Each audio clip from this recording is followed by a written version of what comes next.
I'm here with Gene Petrino. Starting off, I wanted to ask you the first question. Usually, tragedies of that nature pave way for even more discourse about gun control within our nation, or lack thereof.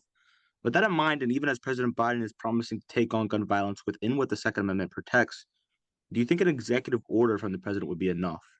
No, the issue with the gun violence is that we're not addressing the root problem, which is it has to do with the crisis of identity, and it has to do with the way that people themselves are being treated. Whether we ban guns or anything of that nature, the issue is still going to be there, that there's an underlying problem where people are not able to handle the stress in their life, and they're taking the extreme measures of dealing with that, and often turns to tragedies like the school shooting today. And typically, school shootings occur at a public school and are carried by a male gunman. Now, in this case, it was a private Christian school carried out by a female gunman. I was wondering what your thoughts are on this. Yeah, no, it's actually it's very rare that a female is the perpetrator of these crimes. I think it's less than 5% actually. Um, yeah, it's these days we're not able to deal with a lot of the stress that's coming on, and a lot of discourse between religious ideologies, political ideologies, and what ends up happening is these shooters tend to feel isolated. They feel like there's some kind of a grievance against them, and again, they have no recourse, and it ends up where it escalates to the point where they have the idea that they should go ahead and commit these acts of violence. And it's very rare that a woman has done this, and it's going to be interesting to find out. From what I understand, she was a previous student.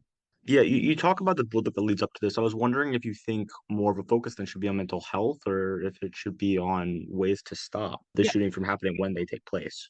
yeah. So the problem that we faced is we're very reactive. We're waiting for these incidents to happen instead of facing them head on, which is how do we stop them from happening in the first place? There's a lot of evidence that shows that these incidents can be stopped.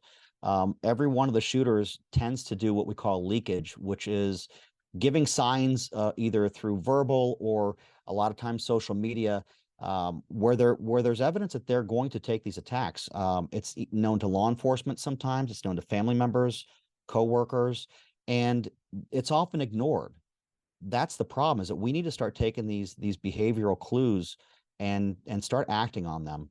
Um, if we stop that early enough, if we intervene with someone who's going through these problems, the chances are you're going to prevent these incidents from happening. There's a lot of evidence to show that. Now, conversations around arming teachers or having armed guards have floated around as a solution. Do you think this is actually realistically a good idea? So there's evidence for and against it, and I think that it's something that needs to be decided at a local level. For each school district, I think, can make that determination. Um, there are some areas where gun ownership is the norm, and everyone's grown up with guns and gun safety, and they're trained on how to use it frequently. There are other areas where guns are not common, and in those areas, I would say it's not a good idea to have it. But it really does depend on the amount of training that a person has. It's very difficult to be involved in a shooting under that kind of stress and be accurate. So the training is really important. So I think that if that's the step that people want to take, there needs to be some kind of parameters as far as the training that's required in order for them to be able to carry a gun on school. That's all the time we have today, but is there anything else you would like to add or address?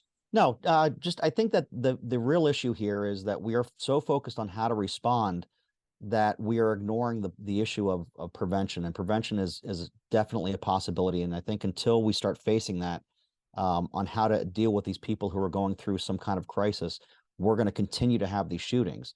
I know that the Nashville police did a great job on the response from what I'm hearing, and that's great. But why are we not addressing the fact that this probably could have been prevented in the first place? So I think that's where our focus needs to start to be.